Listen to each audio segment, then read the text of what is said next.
मंत्र पाठ करेंगे।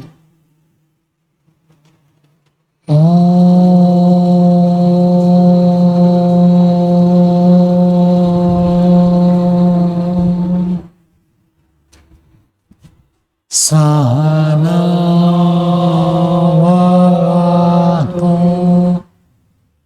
सहनौ भुनक्तु सह वीर्यं करवावहै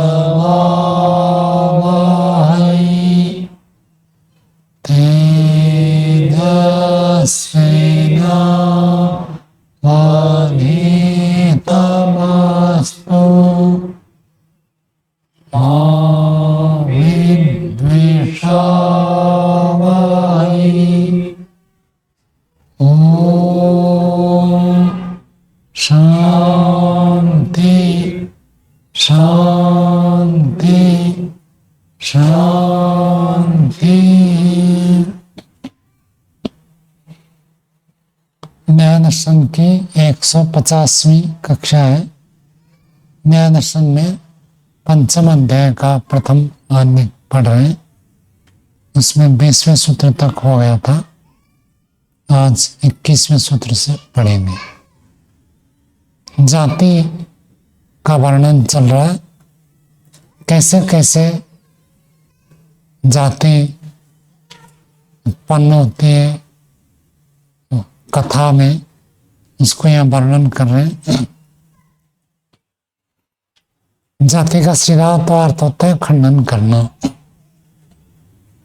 लेकिन केवल खंडन नहीं, उदाहरण के साथ साधर्म्य और वैधर्म्य दिखाकर जब खंडन करता है कोई, तब उसको जाति कहते हैं। तो खंडन करने में कई प्रकार के हो सकता है। तो जिस दृष्टि से खंडन किया जाए उस नाम से जाति हो जाएगा। खंडन का अर्थ ही होता है कि व्यक्ति कहेगा आपकी बात गलत है। तो क्यों गलत है, कोई ना कोई कारण बताएगा। वो कारण जिस प्रकार बताता है वो जाति उसी नाम से जाना जाता है।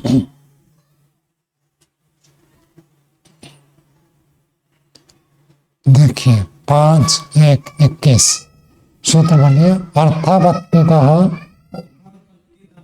प्रतिपक्ष सिद्धे है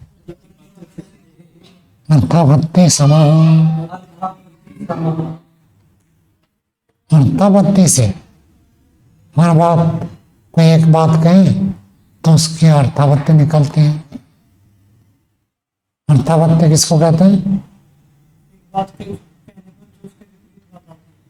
अर्थात आपत्ति थी अर्थापत्ति।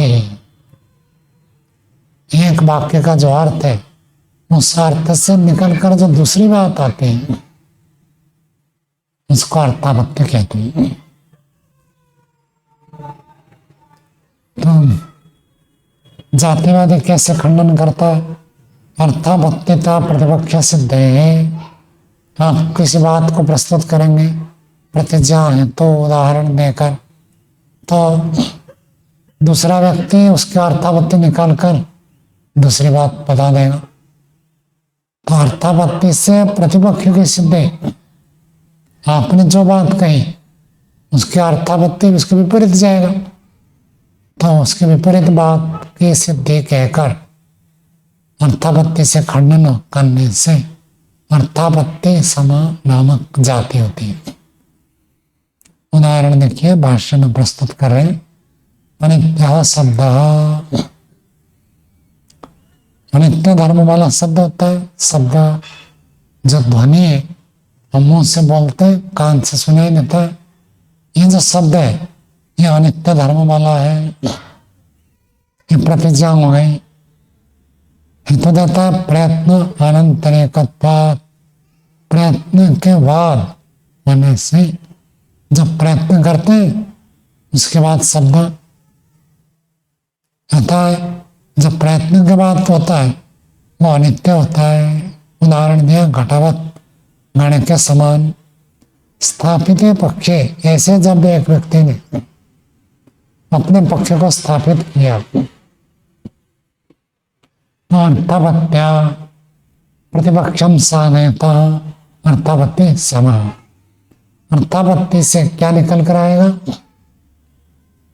कि जो वस्तु अनित्य पदार्थ के साथ साधर्म में रखेगा वो अनित्य हो जाएगा, और यदि नित्य पदार्थ के साथ साधर्म में रखेगा तो नित्य हो जाएगा।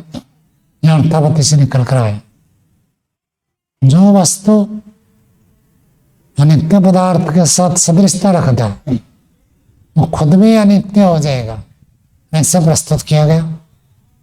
तो इसका विपरीत निकलेगा, कोई पदार्थ नित्य है और उसके साथ साधर्म्य, उसके साथ सदृशता, उसके साथ तुल्यता यदि किसी का मिले तो उसको नित्य मानना पड़ेगा। और दो पदार्थ में कुछ ना कुछ साधर्म्य मिलेगा, कुछ ना कुछ वैधर्म्य मिलेगा। तो नित्य पदार्थ के साथ भी साधर्म्य हो सकता है। आपने कहा अनित्य घड़ा है, अनित्य घड़े के साथ साधर्म्य नित्य अनित्य।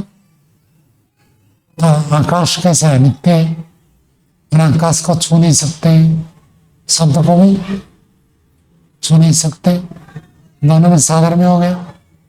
यदि घड़े के साथ साधर्म्य होने से अनित्य तो आकाश के साथ साधर्म्य होने से नित्य, अर्थात इससे ये निकलेगा घड़ा अनित्य, उस अनित्य घड़े के साथ जो सदृश है वो अनित्य है, तो नित्य के साथ साधर्म्य नित्य हो जाएगा। ऐसे प्रस्तुत कर रहे हैं। तो ऐसे कहकर खंडन करना यह अर्थापत्ति समानामा जाती है। यदि प्रयत्न अनंतरिकत्वात् अनित्य साधर्म्य अनित्य शब्द इति अर्थात आपद्यते नित्य साधर्म्य नित्य इति। जातिवादी केवल इतना कह रहा कि यदि आप कह रहे हो कि प्रयत्न के बाद होता है और ये अनित्य पदार्थ के साथ साधर्म्य, जो पदार्थ अनित्य होते हैं प्रयत्न के बाद होते हैं। मकान प्रयत्न के बाद अस्तित्व में आता है, शब्द में प्रयत्न के बाद आता है, घड़ा प्रयत्न के बाद आता है, शब्द में प्रयत्न के बाद आता है।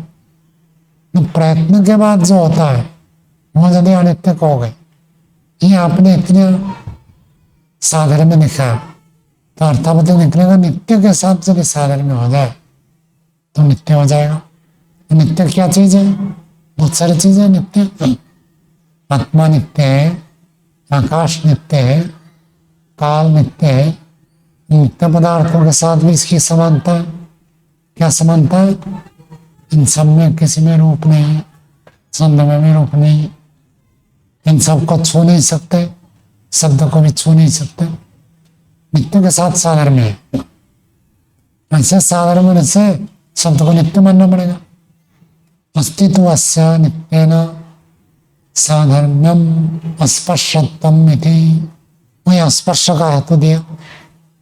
नित्य पदार्थ के साथ साधर्म्य, नित्य पदार्थ जितने सारे बता दे, काल है, आकाश है, आत्मा है, इनमें किसी में भी स्पर्श गुण नहीं है। जब इनमें स्पर्श गुण नहीं है और शब्द में भी स्पर्श गुण नहीं, शब्द बोलने से स्पर्श होता नहीं होता, नहीं होता। स्पीकर में देखो, स्पीकर के पास हाथ रख कर देखो, नहीं लगता। वायु है, वो शब्द नहीं है। वायु द्रव्य का प्रभाव होता है। बोल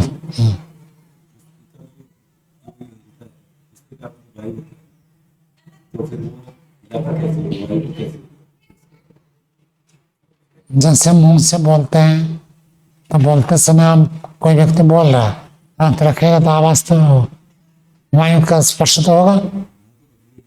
तो वैसे ही है, वहां विद्युत तरंग को बदलते हैं, कंपन होता है, उस कंपन से तो ध्वनि उत्पन्न होती है,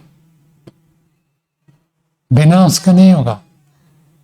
उसको कंपन तो विशेष स्थूल बात हो गई, सूक्ष्मता से कहीं ना कहीं संयोग टकराव होगा, टक्कर होता है तब शब्द होता है। यहाँ पर टूटेगा, विभाग होगा तो शब्द उत्पन्न होगा। पेड़ की डाली टूट जाती है, डाली टूट जाए तो शब्द होता है। और हवा आकर वायु का संयोग पेड़ के साथ हो तो सी सी आवाज होती है। तो संयोग से शब्द होगा, वियोग से, विभाग से शब्द होगा। और शब्द से भी शब्द होता है। एक शब्द बोले तो दूसरा शब्द उत्पन्न होता है। तो अनित्य के साथ साधारण में से यदि अनित्य कहोगे, अर्थापत्ति निकलेगा। नित्य के साथ साधारण में से नित्य। अब ये आकाश के साथ इसका साधारण में ये मुख्य नहीं है।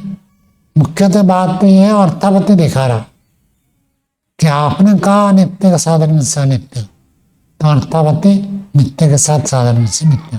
अर्थापत्ति कहकर खंडन करना तो अर्थापत्ति समान नामक जाति है। और कुछ कहे तो और कुछ जाति का नाम बदल जाएगा। जिस दृष्टि से कहता है जाति का नाम वही हो जाता है। इससे उत्तरम, इसका उत्तर देते हैं 22वां सूत्र बोले, अनुक्तस्य अर्थापत्ते है पक्ष हाने उपपत्ति ही अनुक्तत्वात् अनेकांतिकत्वाच्च अर्थापत्ति है। तो जातिवादी ने जो अर्थापत्ति कहकर खंडन किया उसका उत्तर देने, अनुक्तस्य अर्थापत्ति, अनुक्त का अर्थापत्ति, जो अर्थापत्ति नहीं है उसको आप अर्थापत्ति के रूप से निकाल रहे हैं। तो सिद्धांति कह रहा हमने ये थोड़ी कहा कि जो जो वस्तु अनित्य के साथ साधारण में होगा वो अनित्य हो जाएगा। इतने मात्र कहने से बात तो गलत हो जाएगा। केवल साधारण में मात्र से यदि कहेंगे तो बात गलत हो जाएगी। एक व्यक्ति बहुत लंबा है, उन्होंने चोरी की, और दूसरे को आप देखो बहुत लंबा है, कहीं वो बहुत लंबा था चोरी कर रखा तो ये भी बहुत लंबा है, ये भी चोर होगा। ये कोई बात नहीं है। इतने साधारणता से बात की सिद्धि नहीं होती। बात की सिद्धि के लिए हेतु चाहिए, व्याप्ति चाहिए। तो सिद्धांत ने उसी बात को कहता अनुक्त से अर्थापत्ति, जो हमने कहा नहीं उस ना कहे हुए का अर्थापत्ति आपने निकालने से पक्ष हानि है, आपके पक्ष की हानि होती है। पक्ष हानि उपपत्ति, पक्ष हानि की सिद्धि होती है। अनुक्तत्वाच्च अनेकांतिकत्वाच्च अर्थापत्ति, आपने जो अर्थापत्ति निकाला वो अर्थापत्ति अनुक्त है, कहा नहीं गया है एक बात। और आपकी जो अर्थापत्ति है वो अनेकांतिक दोष ना है, ना कहे हुए बात की अर्थापत्ति नहीं निकाल सकते। किसी ने कह दिया मैंने कभी चोरी नहीं की, अर्थापत्ति क्या बनेगा? बाकी सबने चोरी की, यह अर्थापत्ति होता ही नहीं। तो जहां जैसे अर्थापत्ति है वहां अर्थापत्ति निकालना होता है। किसी भी वाक्य का कुछ भी अर्थापत्ति निकाल लें, यह अर्थापत्ति ही नहीं है। वाक्य में जिस चीज को कहा जाता है वही वास्तव में अर्थापत्ति उसकी ठीक विपरीत निकलेगा। बादल होने पर वर्षा होती है, तो अर्थापत्ति क्या निकलेगा? बादल नहीं है तो वर्षा नहीं होती है। यह कारण कार्य संबंध है, यह तो होगा। मैंने किसी ने कहा मैंने न्याय दर्शन पढ़ा है, इसका मतलब थोड़ी कि अन्य किसी ने नहीं पढ़ा, और भी लोगों ने पढ़ा। इस बात का अर्थापत्ति आप ऐसे नहीं निकाल सकते। किसने कहा मैंने पढ़ा, इसका मतलब दूसरों ने नहीं पढ़ा, यह अर्थापत्ति नहीं है। तो अनुक्त है, ये कहा नहीं गया। जिस बात को कह दिया जाता है उसी के विपरीत को अर्थापत्ति आप निकाल सकते हैं। चाहे किसी वाक्य का चाहे किसी प्रकार से अर्थापत्ति निकालना ठीक नहीं है। अर्थापत्ति भी एक प्रमाण है, कैसे भी उल्टा कर दें तो अर्थापत्ति नहीं बनती। एक तो ये कहते हैं अनुक्तत्वात्, दूसरा कहता है अनेकांतिकत्वाच्च। अनेकांतिक हो गया, मान लीजिए आपने निकाल दिया कि नित्य के साधर्म से शब्द में नित्य हो जाएगा। यदि नित्य के साधर्म से नित्य होगा तो अनित्य के साधर्म से, तो आपने जो निकाला अर्थापत्ति वो भी तो अनेकांतिक में गया। सामने वाला को आप कह रहे हैं कि अर्थापत्ति से आपकी बात खंडन हो, लेकिन आपने जो अर्थापत्ति निकाला उसका भी तो आपके हिसाब से अर्थापत्ति निकलेगा। तो आपकी अर्थापत्ति से जो निकला वो तो ठीक नहीं हुआ, आधा ठीक आधा गलत। तो जो कभी ठीक कभी गलत होता है उसको अनेकांतिक कहते हैं, सभी विचार कहते हैं। तो आपकी अर्थापत्ति भी अनेकांतिक में जाता है, इसलिए खंडन ठीक नहीं है। मास्टर देखिए, अनुपपाद्य सामर्थ्यम अनुक्तम अर्थात आपद्यते यदि पक्षहानि भवन्ति अनुक्तत्वा। अनुपपाद्य सामर्थ्यम, सामर्थ्य को प्रस्तुत न करके जो नहीं कहा गया उसको यदि अर्थापत्ति से निकालता है, पक्ष की हानि होती है।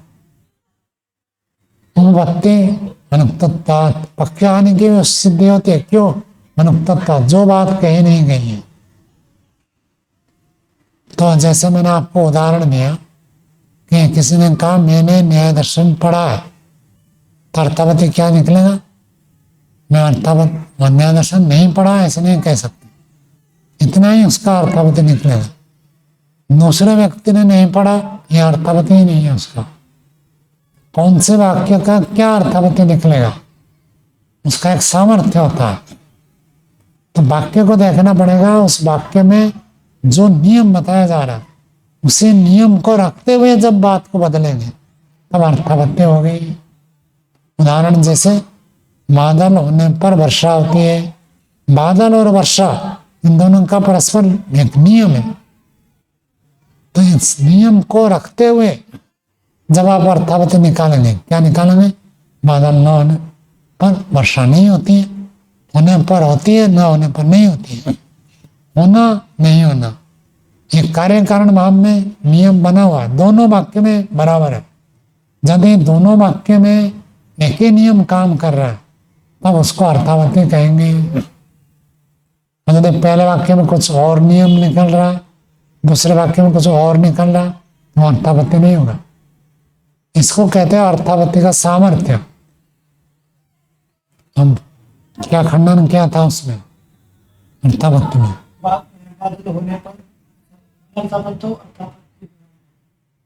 पूर्व पक्षी ने खंडन किया था कभी कभी बादल होने पर भी वर्षा नहीं होती, तो आपका अर्थापत्ति प्रमाण तो फेल हो गया।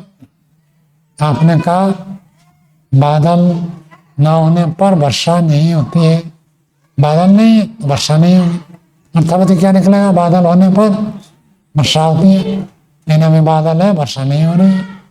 आकाश को देखो, बादल छाया हुआ दिख रहा है लेकिन वर्षा तो नहीं हो रही। तो उसी को कहा था कि नहीं है, वर्षा होने में बादल कारण है, लेकिन बादल हो तो वर्षा जरूर होगी। यह अर्थापत्ति का सामर्थ्य नहीं।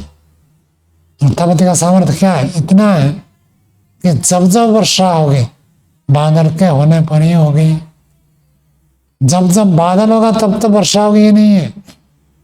दोनों बात में अंतर पता चल रहा है। जब जब बादल हो तब तब वर्षा होगी, ये नियम नहीं है।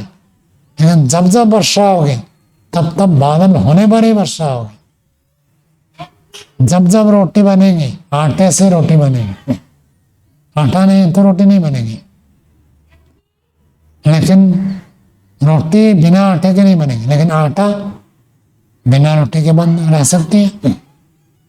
आटे के अस्तित्व के लिए रोटी का अस्तित्व जरूरी नहीं, रोटी के अस्तित्व के लिए आटे का अस्तित्व चाहिए। तो क्या अर्थापत्ति से निकलेगा, क्या अर्थापत्ति से नहीं निकलेगा, वो उसका सामर्थ्य है उस वाक्य के नियम को देखकर। तो वाक्य में जो नियम निकल कर आता है उसी नियम के आधार पर यदि आप विपरीत कहते हैं तब अर्थापत्ति बनेगा। उसी को कहते हैं अर्थापत्ति का सामर्थ्य। पंक्ति देखिए, अनुपपाद्य सामर्थ्यम, इस सामर्थ्य को, शक्ति को, संभावना को प्रतिपादित न करके अनुक्तम अर्थात आपद्यते, जो नहीं कहा गया उसको आप विपरीत अर्थ से निकालना। यदि पक्ष हानि उपपत्ति आपके पक्ष की हानि सिद्ध हो रही है। इससे क्यों हो रही है? अनुक्तता, अर्थापत्ति तो उस वाक्य को कह नहीं रहा। जब किसी ने कहा कि मैंने चोरी नहीं की, इसका मतलब ये थोड़ी होता है कि दूसरे ने चोरी की। आपने नहीं की है इतना कह दिया, इससे आपका चोरी होने का निषेध किया। इतने मात्र से दूसरा व्यक्ति चोर है ये सिद्ध नहीं होता, वह सामर्थ्य नहीं है। ऐसे यदि कोई निकाले कि इन्होंने चोरी नहीं किया, इन्होंने चोरी नहीं की इसलिए दूसरे ने की, ये तो गलत है, ये तो अर्थापत्ति नहीं है, पक्ष की हानि होती है। आगे कहते हैं अनित्य पक्ष सिद्धौ अर्थादापन्नम नित्य पक्ष से हानि रहती। अनित्य पक्ष के सिद्ध होने पर अर्थादापन्नम, उसके अर्थापत्ति से जो निकल कर आता है, नित्य पक्ष से हानि रहती। नित्य पक्ष के लिए अपना हानि हो जाती है। जब एक व्यक्ति ने कहा अनित्य शब्द ध्वनि जो हम उच्चारण करते हैं ये अनित्य होता है, ऐसे प्रस्तुत किया और उसके लिए हेतु दे दिया और उसके साथ उदाहरण दे दिया। जब हेतु उदाहरण पूर्वक अपनी बात को एक व्यक्ति ने स्थापित किया, पक्ष को सिद्ध किया, तो अपने आप दूसरा पक्ष नित्य पक्ष तो खंडित हो गए। व्याप्ति पूर्वक हेतु और जो हेतु दिया उसका कोई उदाहरण प्रस्तुत कर दिया तो विपरीत पक्ष के अवकाश नहीं। ऐसा ही है, विपरीत नहीं। सत्य ही बोलना, झूठ नहीं बोलना। झूठ नहीं बोलना तो अपने आप आएगा। तो सत्य बोलना लाभ है तो झूठ बोलना भी लाभ है, ऐसे कोई अर्थापत्ति से निकाले तो ये बनेगा ही नहीं। सत्य बोलना लाभ सिद्ध कर देने से झूठ बोलना लाभ, ये बात तो अपने आप खंडित हो जाती है, उसके लिए प्रस्तुत करने की जरूरत नहीं है। नित्य पक्ष से हानि ही, नित्य पक्ष की हानि हो गई, अर्थात शब्द नित्य है ऐसे पक्ष हो ही नहीं सकते। एक बात हो गया अनुक्तत्वात्। दूसरी बात कह रहे अनेकांतिकत्वाच्च अर्थापत्ति है। अर्थापत्ति का अनेकांतिक होने से, अनेक पक्ष में जाने से, व्यभिचार दोष होने से। क्या व्यभिचार दोष से प्रस्तुत कर रहे हैं? उभय पक्ष समायम अर्थापत्ति है। ये जो अर्थापत्ति है ये दोनों पक्ष में समान है। अर्थापत्ति स्त्रीलिंग है इसलिए समा स्त्रीलिंग में रखा। समा का अर्थ है समान, दोनों पक्ष में ये समान है। कौन? अर्थापत्ति। यदि नित्य साधर्म्यात् स्पर्शत्वात् आकाश मच्च नित्य शब्द अर्थात आपन्नम अनित्य साधर्म्यात्, गलत छपा, तो नित्य शब्द अर्थात आपन्न अर्थापत्ति से क्या निकलेगा? अनित्य साधर्म्यात्, अनित्य के साथ साधर्म्य होने से प्रयत्नानंतरेकत्वात्, प्रयत्न के बाद होने से अनित्य यदि शब्द अनित्य सिद्ध हो जाएगा। मैंने आपको ऐसे बिना पंक्ति के बता दिया था कि यदि आप कहोगे अर्थापत्ति से बात खंडित हो रही है तो अर्थापत्ति से क्या निकाला कि नित्य पदार्थ के साथ जिसका साधर्म्य है वो नित्य होगा, ऐसे अपने अर्थापत्ति से निकाला। तो आपके कथन अनुसार यदि नित्य के साथ साधर्म्य से नित्य, तो अपने आप आपके वाक्य से ही निकलेगा अनित्य के साथ साधर्म्य होने से अनित्य है। तो जब नित्य के साथ साधर्म्य कहेंगे तो नित्य, तो अनित्य भी मानो। नित्य भी सिद्ध हो रहा, अनित्य भी सिद्ध हो रहा। नित्य भी है, अनित्य भी है। इसको क्या कहते हैं? अनेकांतिक। और अनेकांतिक जो होता है उसको सव्यभिचार। व्यभिचार का अर्थ दोष। तो व्यभिचार दोष इसमें ये कथन ठीक नहीं है। जो अर्थापत्ति से गलत निकालेगा वो खुद फंसेगा। अर्थापत्ति से उसी की बात नहीं खंडित होगी, उसी को प्रस्तुत किया। पंक्ति देख लीजिए। ये जो दोनों पक्ष में समान रूप से अर्थापत्ति जाती है कि यदि आप कहोगे नित्य पदार्थ के साथ साधर्म्य है, क्या साधर्म्य है? स्पर्शत्वात्। आकाश में भी स्पर्श गुण नहीं है, शब्द में भी स्पर्श गुण नहीं है। आकाश नित्य है तो शब्द ध्वनि जो उत्पन्न होता है उसको भी नित्य मानो। ऐसे यदि कहते हो, इसकी अर्थावती क्या निकलेगा? अर्थादापन्नम अर्थ से निकल कर आता है अनित्य साधर्म्य, अनित्य के साथ साधर्म्य होने से प्रयत्न अनंतर घड़ा भी प्रयत्न के बाद होता है, शब्द भी प्रयत्न के बाद होता है। तो जब घड़ा नित्य है, प्रत्यक्ष है, तो शब्द को भी अनित्य मानना पड़ेगा।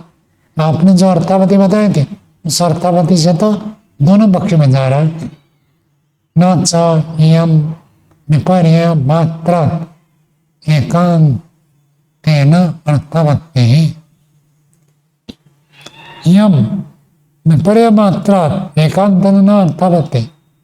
केवल बात को उल्टा कर दें इतने मात्र से कोई अर्थावत्ति नहीं बनती है। कहे हुए वाक्य को उल्टा कर दिया, कहे हुए वाक्य को विपरीत कर दिया, इतना मात्र अर्थावती का लक्षण नहीं है। कोई एक वाक्य बोला तो उस वाक्य के दो नेगेटिव ले आएंगे तो अर्थावती हो जाएगा, ऐसे नहीं होता। न खलु वही घनस्य ग्रावण, घ लिखा न, घनस्य ग्रावण पतनम यदि अर्थात आपद्यते द्रवाणम अपाम पतन अभाव यदि। सिद्धांत ने क्या था? घन, घन का अर्थ लोहे आदि जो कठोर पदार्थ होते हैं, ग्रावण घनस्य ग्रावण, जो कठोर पत्थर है उसका पतन होता है। पत्थर को ऊपर से छोड़ देंगे तो क्या होगा? नीचे आकर गिरेगा। तो घने पत्थर आदि पदार्थ घनता के कारण से, कठोरता के कारण से उनका पतन होता है। कोई अर्थावती निकलेगा जिसमें कठोरता नहीं है। द्रवाणाम, द्रव का अर्थ तरल, तरल पदार्थ होने से पतन नहीं होगा। पानी को ऊपर से छोड़ेंगे तो क्या होगा? नीचे ही गिरेगा। तेल छोड़ेंगे तो गिरेगा। तो कठोर पदार्थ गिरता है तो इसका अर्थावती ये नहीं निकलेगा कि तरल पदार्थ गिरेगा ही नहीं। तो एक वाक्य का अर्थावती क्या निकलेगा? उसके सामर्थ्य को देखना पड़ता है। चाहे किसी वाक्य का चाहे किसी रूप में अर्थावती कर दे, ये ठीक नहीं। कठोर पदार्थ भी गिरता है, तरल पदार्थ भी गिरता है। तो ये नियम नहीं बनेगा कि इसको कठोर पदार्थ गिर रहा है कहने से वो ये नहीं कह रहा, क्या चाहता कि कठोरता के कारण से गिर रहा है। वो तो कह रहा बाहर है, बाहर के कारण से गिर रहा है। और बाहर किसमें है? कठोर द्रव्य में। कठोर द्रव्य वहां मुख्य नहीं है, मुख्य तो वहां भार है। भार होगा तो गिरेगा, जिसमें भार नहीं है अथवा कम है नहीं गिरेगा।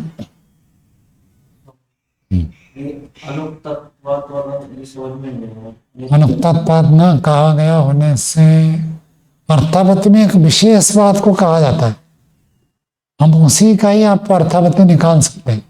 जो बात उसमें नहीं कही गई उसको आप उल्टा करके नहीं निकाल सकते, क्योंकि वो तो कही नहीं गई। जैसे अभी उदाहरण दिया, कठोर पत्थर ऊपर से नीचे की ओर गिरता है तो कोई कहेगा देखो कठोर होने से गिरता है, तरल हो तो नहीं गिरेगा। तो कठोरता को उस वाक्य में नहीं कहा गया है। यदि जो नहीं कहा गया उसका अर्थावती निकालोगे तो गलत हो जाएगा। तो वहां कठोरता को ना कहकर किसको कह रहे? जो कठोर पदार्थ है उसमें भार है और भार के कारण से वो गिर रहा है, ये सिद्ध कर रहा है। तो कठोर तरलता को आप लेंगे तो अनुक्त है ना। वक्ता ये नहीं कहना चाहता कि कठोर गुण उसमें है और उस कठोरता गुण के कारण से वो गिर रहा है।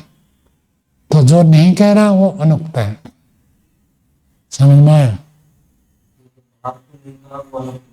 हाँ, वाक्य, एक वाक्य का उच्चारण करने से वाक्य के शब्द तो कुछ कहेंगे, उसका अभिप्राय क्या है?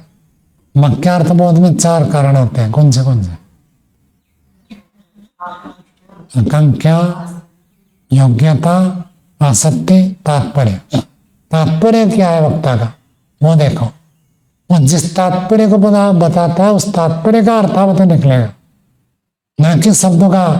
आपने शब्दों को देखा, एक शब्द को बदलकर दूसरा शब्द रख दिया, अर्थावती नहीं होगा। किस तात्पर्य से वो उच्चारण कर रहा है वक्ता, उसका विपरीत करोगे तो अर्थापत्ति में जाएगा। तो उसके अतिरिक्त चीजों को आप लेंगे तो अनुक्त है। तो यहाँ बाहर वाले घनस्य ब्राह्मण में ब्राह्मण ये अनुक्त था। वो उन्होंने किसको लिया कि जो घनस्य, घन, घन मतलब कठोर होता है, रुई जो होता है हल्का हल्का होता है, और पत्थर होता है कैसे थोड़ा टाइट होता है। ये जो टाइटनेस है इसको घनत्व कहते हैं। आप अंग्रेजी में इसको डेंसिटी भी कह सकते हैं। जिसकी अधिक डेंसिटी है, सांद्रता जिसका अधिक है उसको घना कहते हैं। और एक बड़े हथौड़े होते हैं, आपने कभी लोहार के पास देखो तो इतना बड़ा हथौड़ी यूं लेकर उठाकर पटकते हैं, वो इतना कठोर होता है इसलिए उसका नाम ही घना रखते हैं। संस्कृत में उसको घना कहते हैं, जो बड़े हथौड़ी।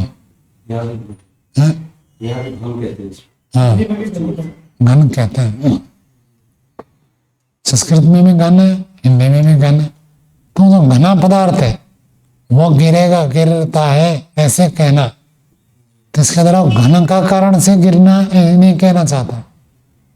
वो तो कहना चाहता है घना पदार्थ से उसमें भार है और उस भार के कारण से गिर रहा है। वक्ता का अभिप्राय क्या, उसमें भार है, भार से गिर रहा है, ना कि घनत्व के कारण से गिर रहा है। तो जो वो नहीं कह रहा उसको यदि आप अर्थापत्ति से निकालोगे तो अनर्थापत्ति वो तो बनेगा ही नहीं, ये कहना चाहिए।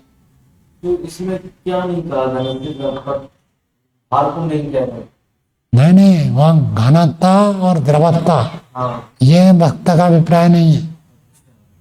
उन्होंने द्रवत्ता निकाल रहा कि पानी जो है तरल है, इसलिए घना होगा तो गिरेगा, तरल हो तो नहीं गिरेगा, ये निकाल रहा हो। तो वही बात नहीं है, उसी को तो मना कर रहे हैं। घना हो तो गिरेगा, तरल हो तो नहीं गिरेगा, ये वक्ता का तात्पर्य नहीं है। यहाँ अनुक्त से तात्पर्य लेंगे। हाँ, जो वाक्य में शब्द गए वो नहीं लेंगे। हाँ, शब्द से जो तात्पर्य निकलता है उसको तो उक्त कहते हैं। व्याकरण में अनभिज्ञ है, जब पढ़ोगे तब बता दूंगा, हम इसकी व्याख्या नहीं करेंगे। जो कह दिया गया वो उक्त है, जो नहीं कहा गया वो अनुक्त है।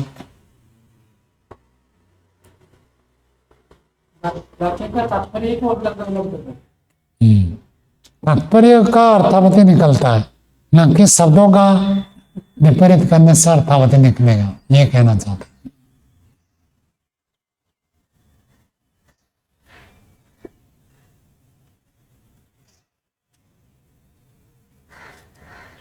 किसी ने कहा अतिथि आएंगे, उनको भोजन दे देना, और उनको साथ में कुछ और भी कह दिया कि ये भी दे देना, खाद्य पदार्थ सब पूछ कर दे देना। और भोजन में मानो छाछ भी होता है, उन्होंने कहा खाद्य पदार्थ, छाछ तो क्या हो गया, पेय पदार्थ हो गया, तो पेय पदार्थ देंगे या नहीं देंगे? देंगे। आप कहोगे आपने इतना कहा था अतिथियों को खाद्य पदार्थ देना है, पेय पदार्थ तो आपने कहा नहीं, तो स्वयं बैठकर खाएंगे भी और पिएंगे भी, और अतिथि को क्या दे देंगे, आपके लिए खाद्य पदार्थ है, पेय नहीं मिलेगा। ये अर्थापत्ति नहीं है। वक्ता का अभिप्राय ये नहीं है खाद्य पदार्थ मतलब केवल जो सॉलिड चीज है वही उनको देना, लिक्विड नहीं देना है। सॉलिड भी देना है, लिक्विड भी, जो साथ में सब कुछ देना। वह खाद्य क्यों कह दिया गया? अधिकता की दृष्टि से। चावल भी सॉलिड होता है, सब्जी भी सॉलिड है, सब चीज सॉलिड है, तो इसलिए खाद्य कह दिया। वक्ता ये नहीं चाहता कि केवल जो चबा चबा कर खाते हैं उसी को देना है, और जो चूस कर पीते हैं वो नहीं देना है, सब देना है। से पक्ष की हानि, उसके ही पक्ष की हानि। हाँ, जो कहा नहीं गया उस बात को आप निकालेंगे तो आपका पक्ष खंडित है। वो तो कहना ही नहीं चाहता, वक्ता का अभिप्राय नहीं है, तो जो नहीं कहा गया उसको आप निकालेंगे तो खंडित हो जाएगा। तब जब वो जाति पता लग जाएगी, अब यदि ऐसे वो व्यक्ति प्रस्तुत करे कि आपका कथन तो अर्थापत्ति से उल्टा भी हो जाएगा, तब कहा जाएगा कि ये नहीं है उसका अभिप्राय। ठीक है। मुझे अर्थापत्ति प्रमाण का लगा में लगता नहीं है। सब जगह नहीं लगेगा। ये तो कह रहे सामर्थ्य, इसी भाष्य में सबसे पहले रखा अनुपाद्य सामर्थ्यम। सामर्थ्य देखना पड़ेगा, उस वाक्य का सामर्थ्य क्या है, उसी से अर्थापत्ति निकलेगा, नहीं तो अर्थापत्ति नहीं निकलेगा। हर चीज को प्रत्यक्ष से सिद्ध करो ये भी नहीं हो सकता। हर चीज को अनुमान से ही करो, कुछ चीजें होंगे नहीं होंगे। हर चीज के लिए शब्द प्रमाण चाहो। आपको गर्मी लगती है, पंखा चलाते, शब्द प्रमाण कहाँ से लाएगा? कुछ मिलेगा ही नहीं उसमें से। तो हर चीज को हर प्रमाण से सिद्ध करेंगे नहीं हो सकता। जहां जो संभव है वो लागू होगा।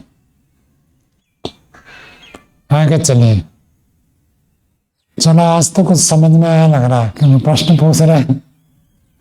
प्रश्न पूछ रहे मतलब लग रहा है समझ में आ रहा है, नहीं पूछ रहे तो मतलब गया।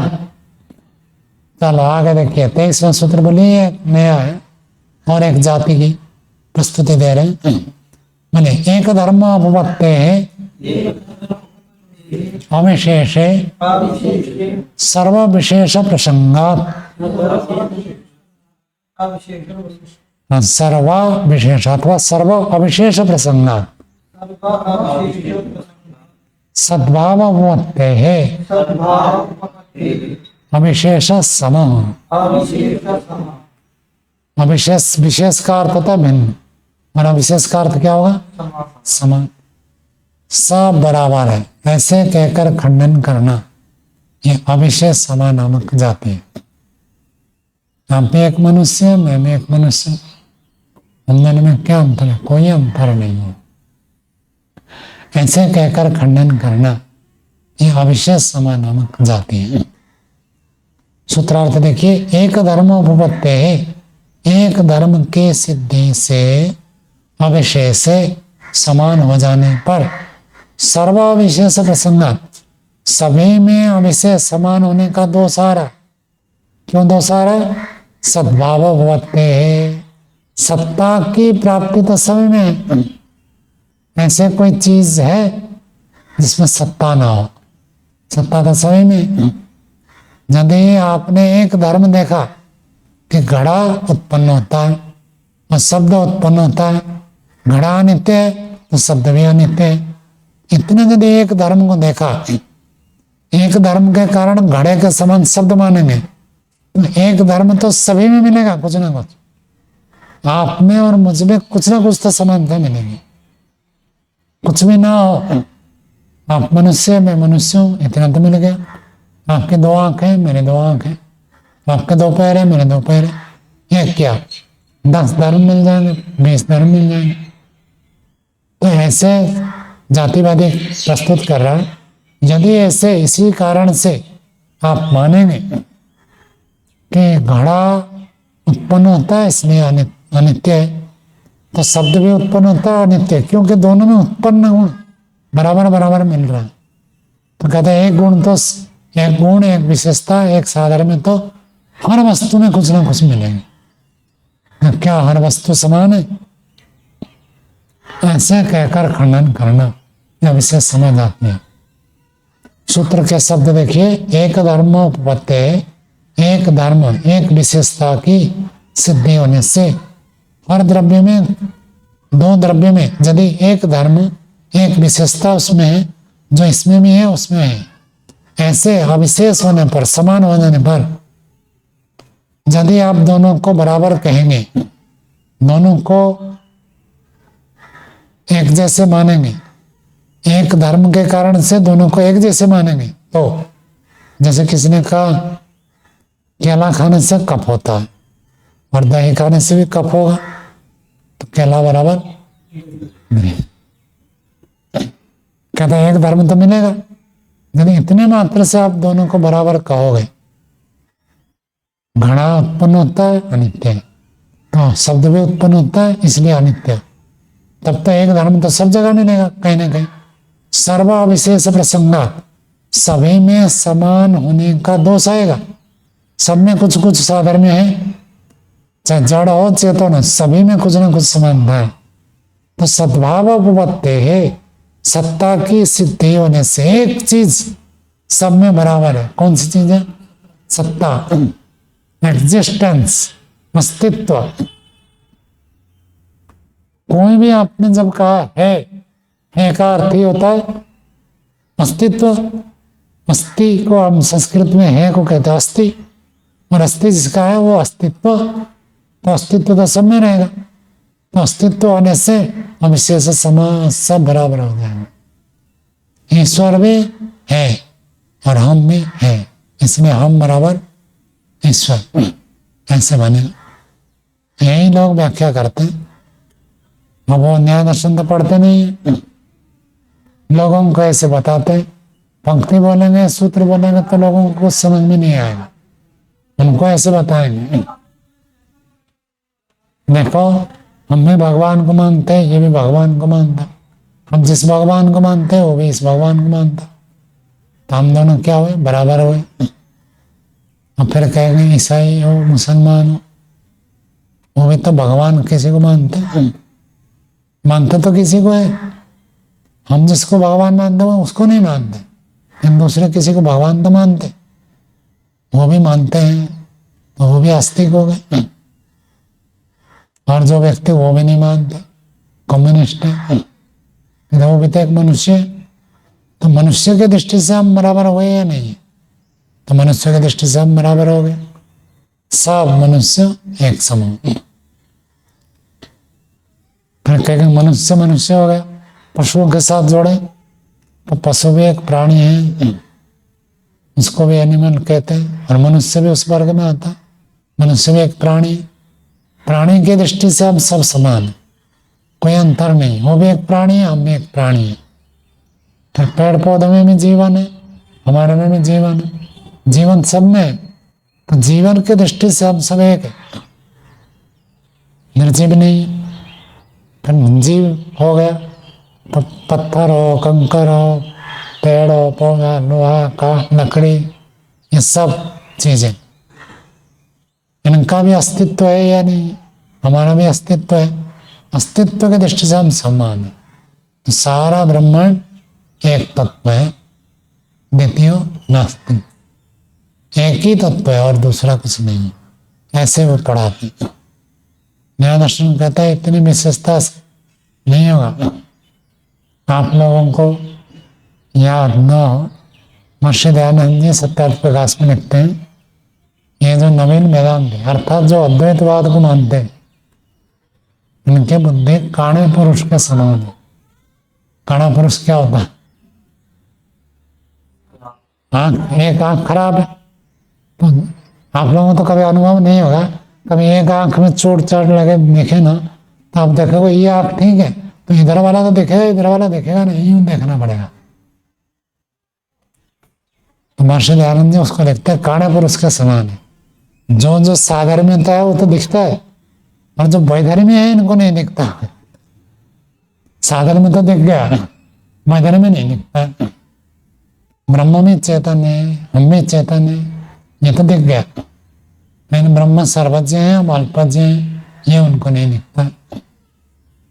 ब्रह्म सर्वव्यापक है, हम एकदेशी, वो नहीं दिखता।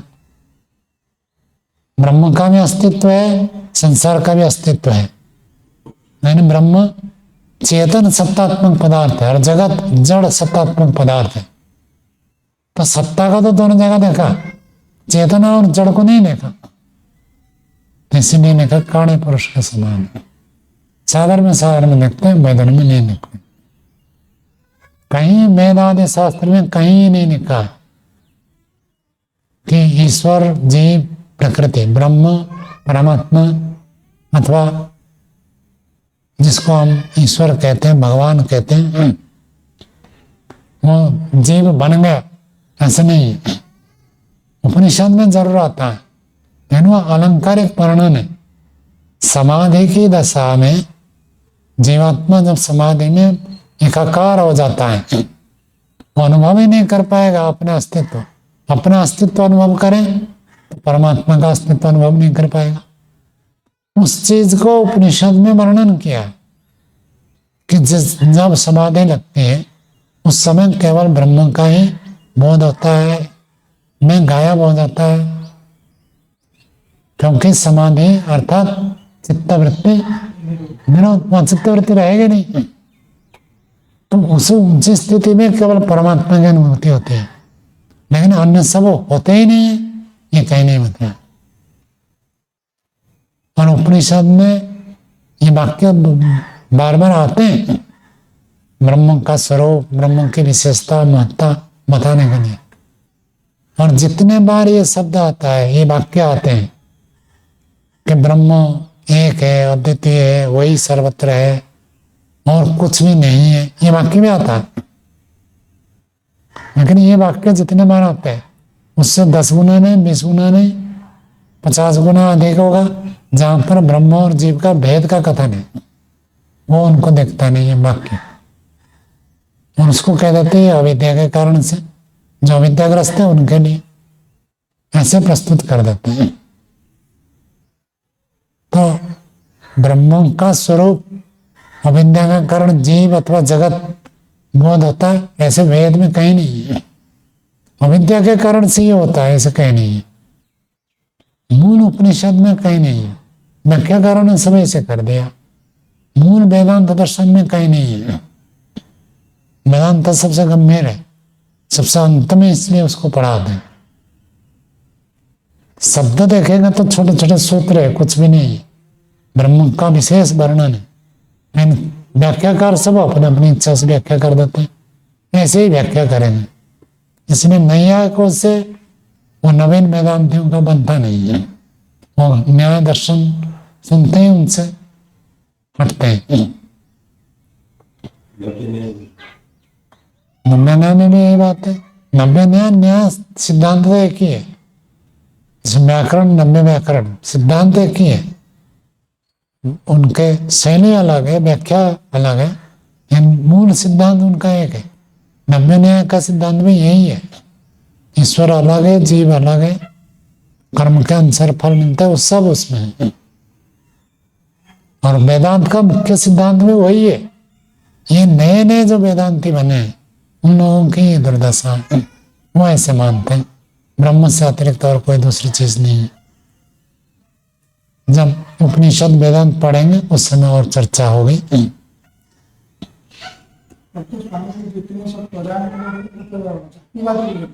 हाँ, कह रहा हूँ ना, न्याय दर्शन में जितने 16 पदार्थ है उनमें से जाति सबसे कठिन है।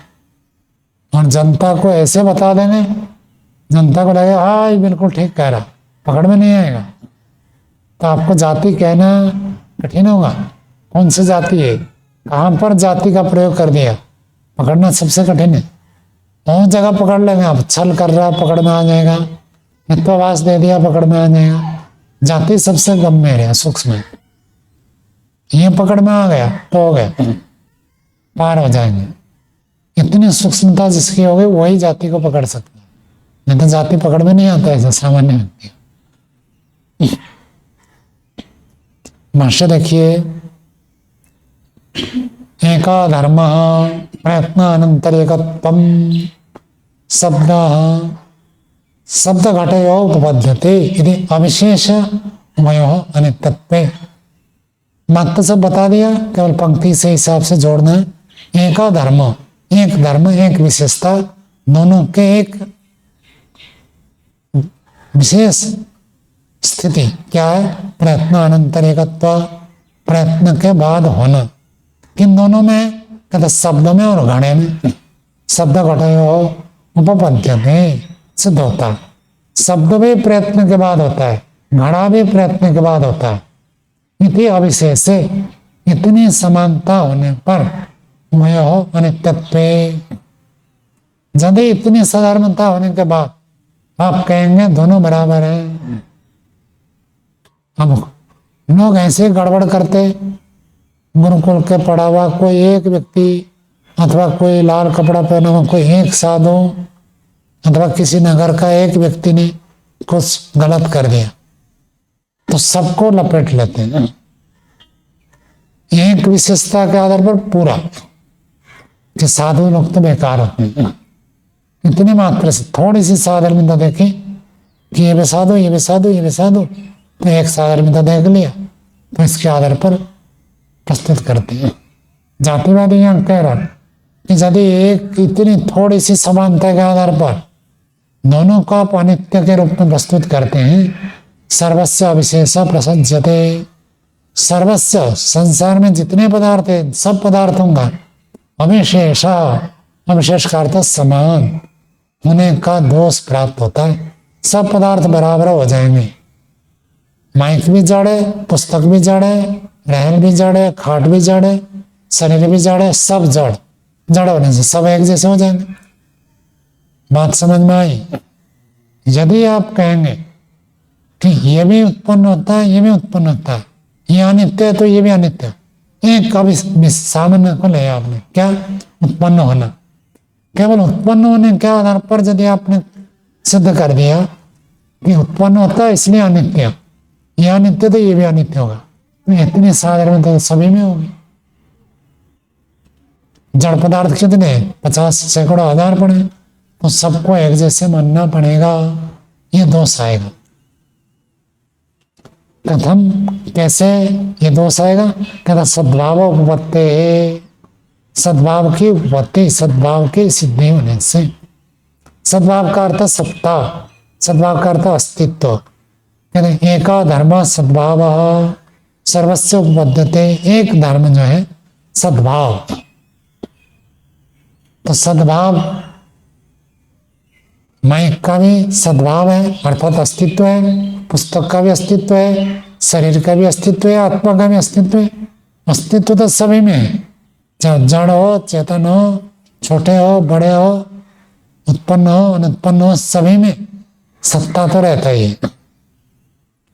सर्वस्व उपपद्यते, सबका सद्भाव विद्यमान है, सद्भाव उपपत्ति है, सद्भाव की सिद्धि होने से सर्व अविशेष प्रसंगा, सब बराबर बराबर हो जाएंगे। तो प्राइम मिनिस्टर का सीट है तो आप कहेंगे आप भी एक मनुष्य है, मैं भी एक मनुष्य हूं, जब आप बैठ सकते हो सीट में मैं क्यों नहीं बैठ सकता? क्योंकि मनुष्य मनुष्य तो बराबर है। जातिवादी देखो ठीक कह रहा है, बिठा के देखना चाहिए। हाँ, तो वही तो कह रहा हूँ, बैठा नहीं सकते हो तो ये कह रहा है, बैठा सकते हो थोड़ी कह रहा है। वो तो कह रहे हैं आपने एक विशेषता को देखा, इतने मात्र से दोनों को बराबर नहीं कह सकते। क्या विशेषता देखी? ये उत्पन्न होता है, ये भी उत्पन्न होता है, इसलिए ये अनित्य है तो ये भी अनित्य है, ऐसे नहीं कह सकते। जैसे ये मनुष्य है, ये भी मनुष्य है, तो ये मनुष्य प्रधानमंत्री की सीट में बैठता है तो ये मनुष्य में बैठ जाएगा, ये तो नहीं हो सकता। खंडन करने वाला सही कह रहा है नहीं, अनुवाद सही कह रहा है गलत कह रहा है? कैसे गलत? तो वो बात तो वही, वो तो वही कह रहा है, खंडन करने वाला वही कह रहा है कि आप मनुष्य, प्रधानमंत्री मनुष्य, दोनों बराबर नहीं है।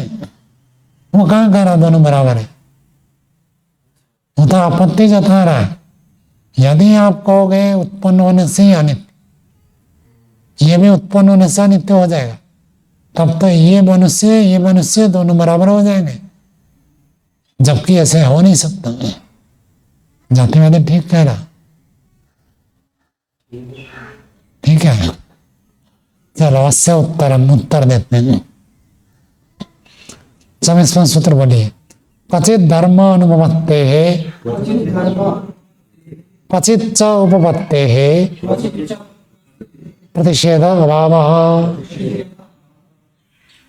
सिद्धांत कह रहा क्वचित कहीं पर धर्म की अनुपपत्ति असिद्धि होने से और कहीं पर सिद्धि होने से प्रतिषेध अभाव, खंडन करना ठीक नहीं है। सिद्धांति कह रहा है कहीं कहीं पर तो लागू होगा, कहीं लागू नहीं होगा। जहां जैसी व्यवस्था है वहां वैसे लागू होगा। जो जो उत्पन्न होता है वह अनित्य होता है। ये क्या व्यक्तिपूर्वक नियम है।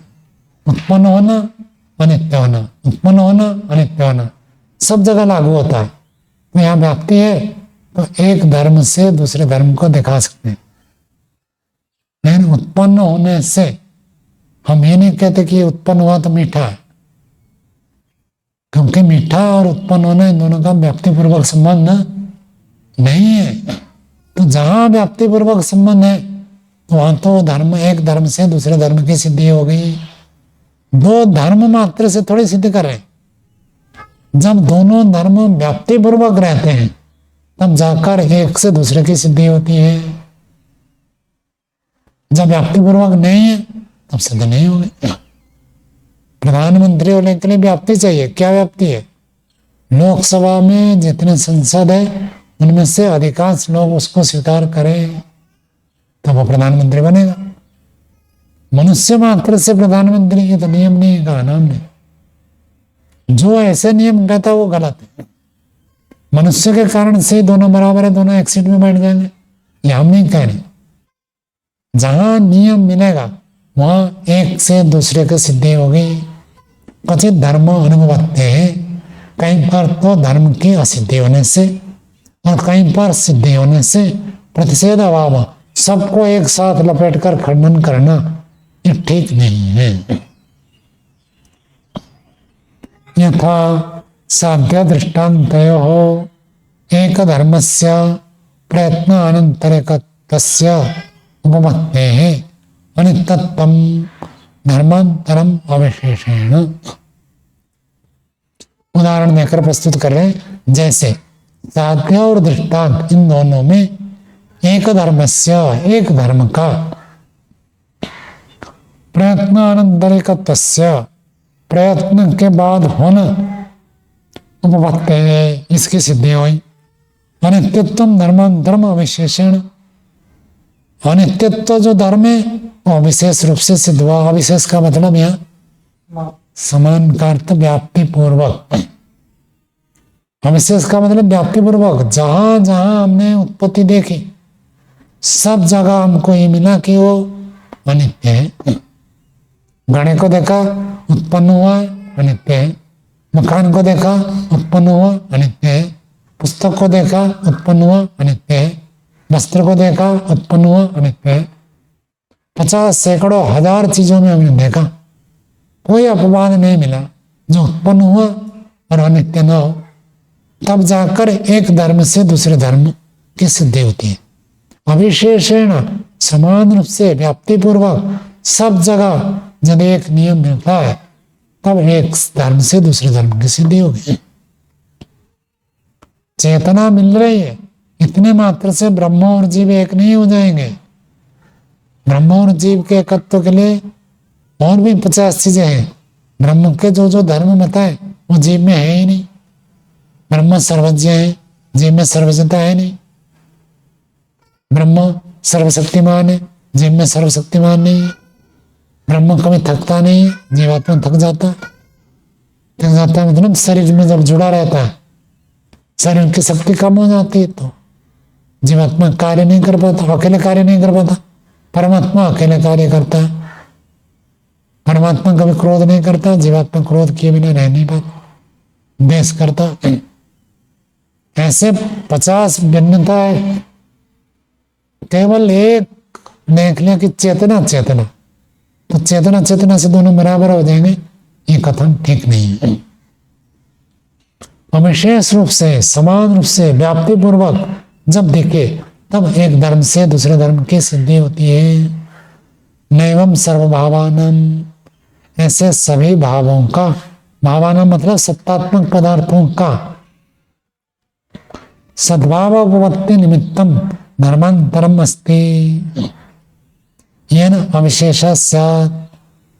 सिद्धांति कहता है एवं इसी प्रकार से सर्वभावानां, सभी सत्तात्मक पदार्थों का सद्भाव उपपत्ति निमित्तम, सद्भाव से उत्पन्न होने वाला कोई निमित्त दूसरा धर्मांतर है नहीं।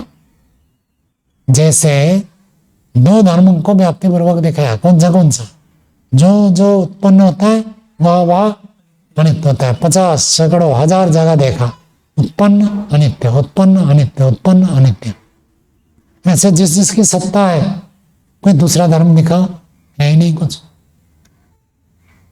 इसकी सत्ता है, दुनिया जड़ है, आत्मा की सत्ता है, आत्मा चेतन है। तो सत्ता से जुड़ी हुई कोई दूसरा, सत्ता से जुड़ा हुआ कोई दूसरा धर्म मिलता ही नहीं। जहां भी सत्ता हो वो जरूर हो, ऐसे कोई दूसरा धर्म है ही नहीं।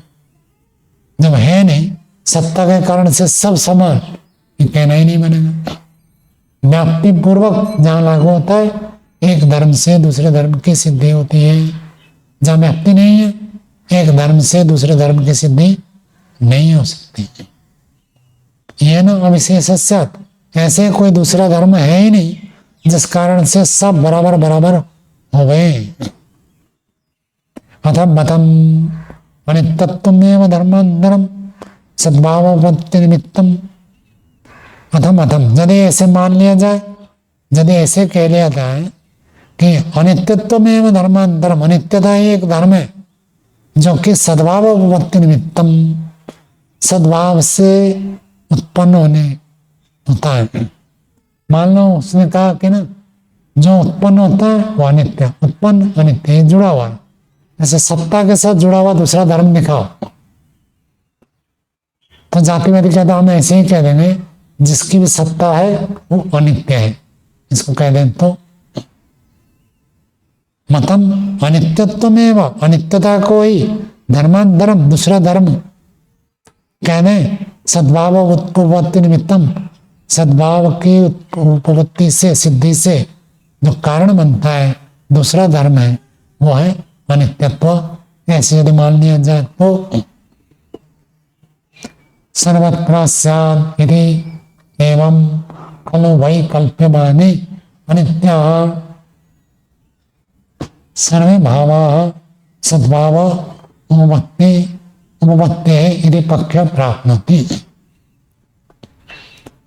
तो सिद्धांति उत्तर दे रहा, भावानां सत्तात्मक पदार्थों का सर्वत्र स्यादेव स्यात् इत्येवं खलु वै कल्प्यमाने।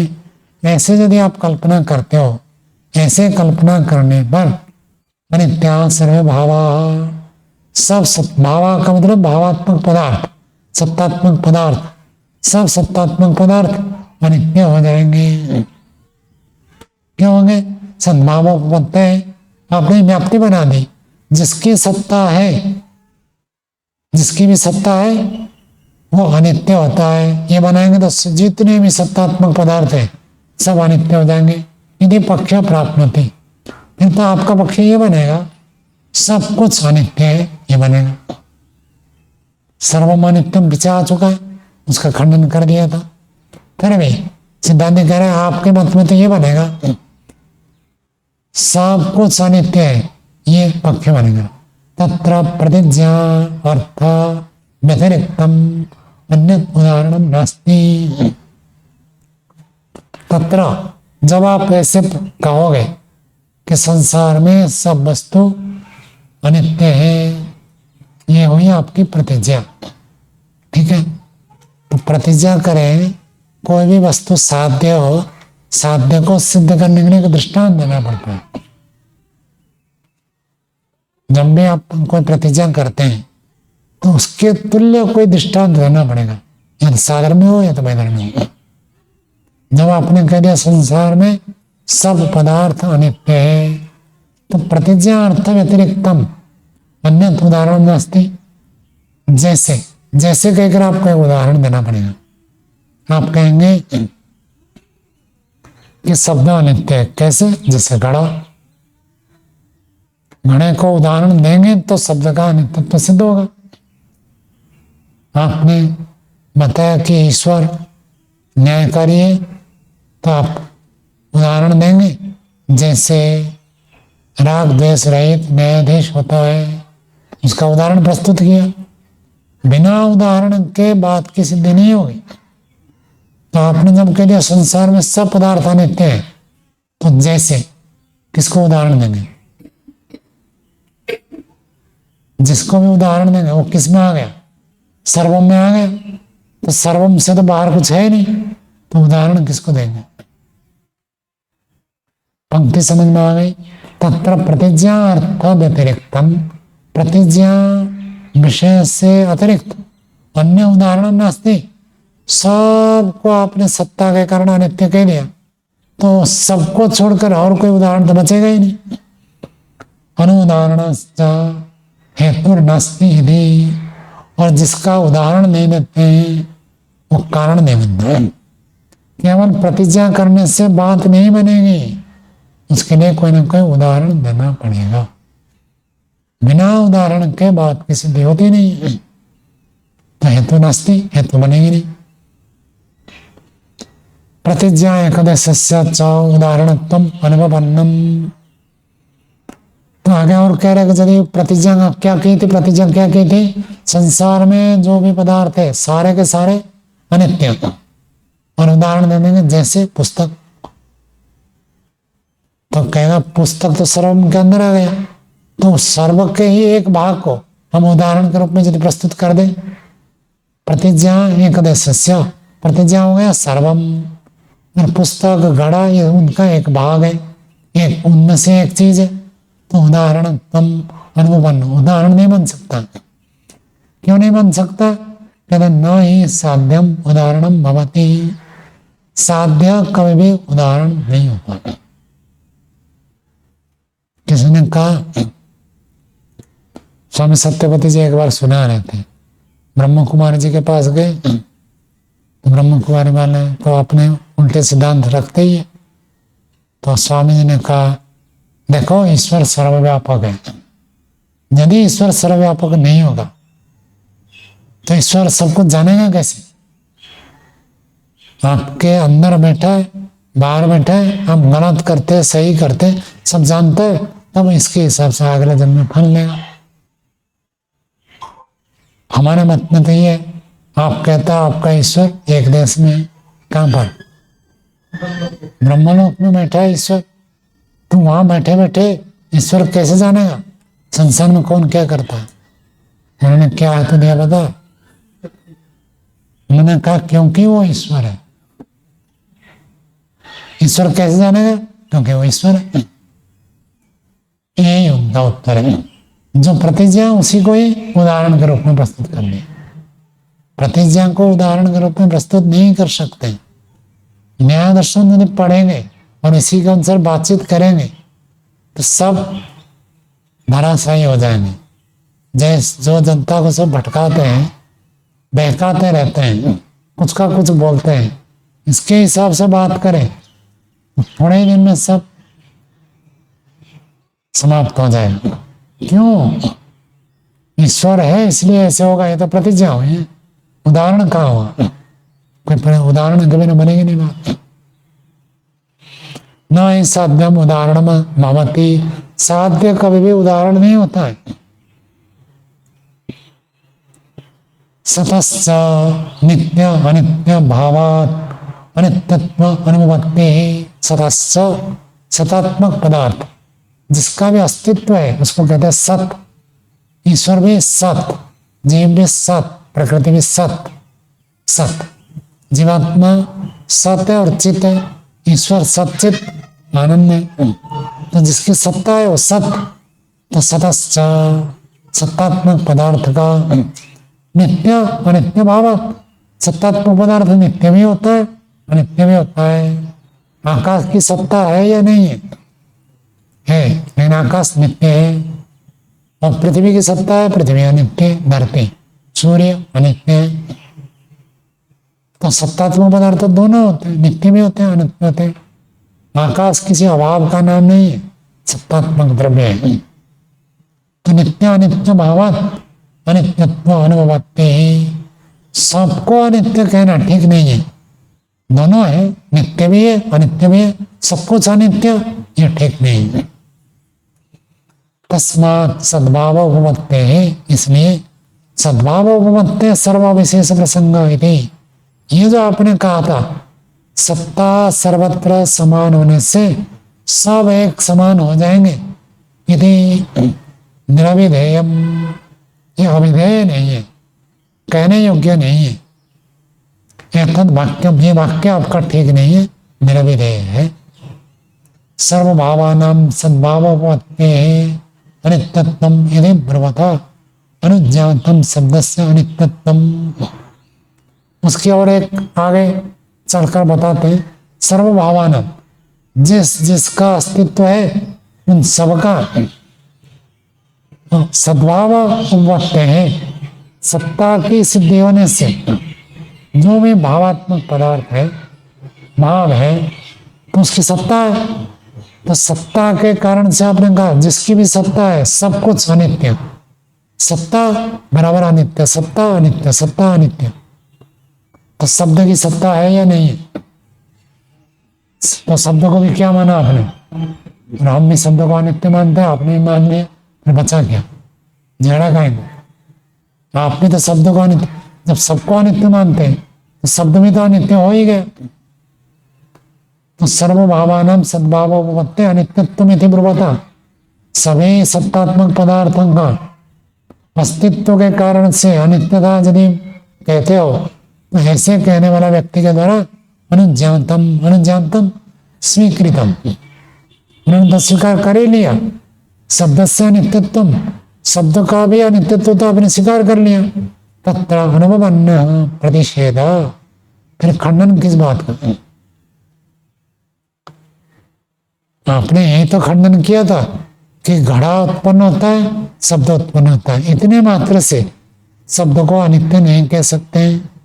और माँ आगे चलकर आपने कह दिया संसार में सब पदार्थ अनित्य है, सब अनित्य है, तो शब्द भी अनित्य हो गया। और हम भी शब्द अनित्य ही प्रतिज्ञा करते हैं, आप भी शब्द अनित्य मानते हैं, तो चर्चा क्या? मतभेद हो तब तो चर्चा होगी, मतभेद ही नहीं है। आप भी मानते हैं अनित्य, आप भी मानते हैं। शब्द के बारे में तो कोई मतभेद नहीं हुआ, अन्य विषय में हो सकता है।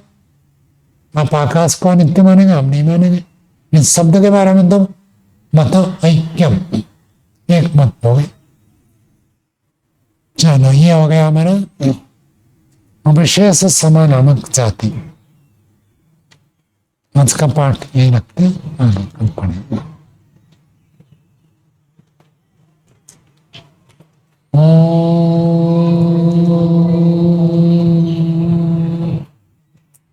शांति शांति शांति। सर्वेभ्यो नमः।